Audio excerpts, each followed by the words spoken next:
The air conditioner, I'm just going to show you how I use it. Step 1, fill the top with cold water.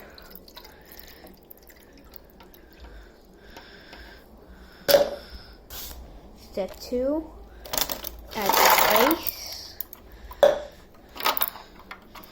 Put the top on.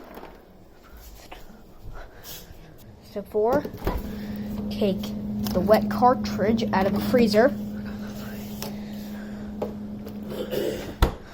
By the way, you're supposed to, with this type of air conditioner, you're supposed to take this cartridge, wet it, and freeze it.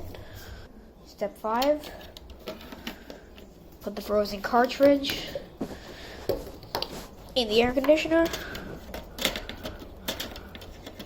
Just no. Step 6, plug it in. The last step is just to choose any setting you want. This is the fan. This is turbo. This is how cold you want it, and this is a light. So we're just gonna put it on medium and the most cold.